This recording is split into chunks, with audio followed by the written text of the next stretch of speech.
രാജ്യത്തെ സർക്കാർ ആശുപത്രികളിലെ സേവന നിലവാരം പരിശോധിക്കാനായി പുതിയ ക്യാമ്പയിൻ പ്രഖ്യാപിച്ച് കോക്രോച്ച് ജനതാ പാർട്ടി.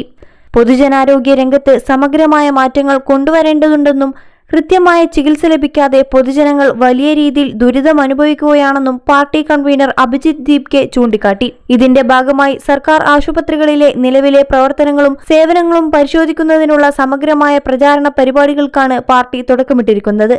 ഗ്രാമീണ മേഖലയിലെ സ്കൂളുകളുടെ ശോചനീയാവസ്ഥ പരിഹരിക്കാൻ സംഘടിപ്പിച്ച സ്കൂൾ ടേക്ക് കെയർ ക്യാമ്പയിന് പിന്നാലെയാണ് ആശുപത്രി ക്യാമ്പയിനും തുടങ്ങിയിരിക്കുന്നത്.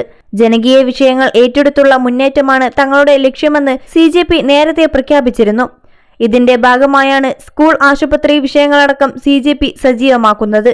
അതേസമയം സ്വാതന്ത്ര്യദിനത്തിൽ CJPയുടെ ഇൻസ്റ്റഗ്രാം അക്കൗണ്ടിന് പൂട്ടുവീണത് വലിയ ചർച്ചയായിരുന്നു.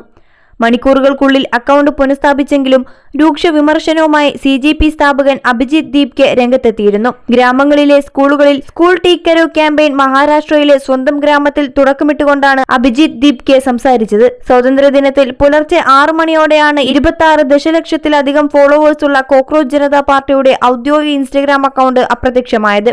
ഇൻസ്റ്റഗ്രാം ഹാൻഡിൽ സസ്പെൻഡ് ചെയ്യപ്പെട്ട വിവരം CJP സ്ഥാപകൻ അഭിജിത്ത് ദീപ്കെയാണ് സമൂഹമാധ്യമങ്ങളിലൂടെ അറിയിച്ചത്. അക്കൗണ്ട് നീക്കം ചെയ്ത നടപടിക്കെതിരെ രൂക്ഷമായ ഭാഷയിലാണ് ദീപ്കെ പ്രതികരിച്ചത്. സ്വാതന്ത്ര്യദിനത്തിൽ തങ്ങളുടെ ശബ്ദം അടിച്ചമർത്താൻ എതിരാളികൾ നടത്തിയ ശ്രമമാണിതെന്നും ഇത്തരം ഭീരുത്വ നടപടികളിൽ ഭയപ്പെടില്ലെന്നും CJP വ്യക്തമാക്കി. 21 ലക്ഷത്തോളം സന്തുഷ്ടരായ ഉപഭോക്താക്കളും 2 ലക്ഷത്തോളം തിമിര ശസ്ത്രക്രിയകളും പൂർത്തിയാക്കിയ മലബാറിലെ ഏക കണ്ണാശുപത്രി Al Salama eye hospital, hospital road, Perinthalmanna.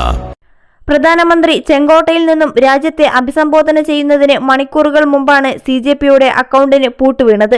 യുവാക്കൾക്ക് വേണ്ടി പ്രധാനമന്ത്രി പ്രഖ്യാപനങ്ങൾ നടത്തുന്നതിന് തൊട്ടുമുൻപാണ് ഇത്തരമൊരു നടപടി CJPയുടെ അക്കൗണ്ടിന് നേരെ ഉണ്ടായത്.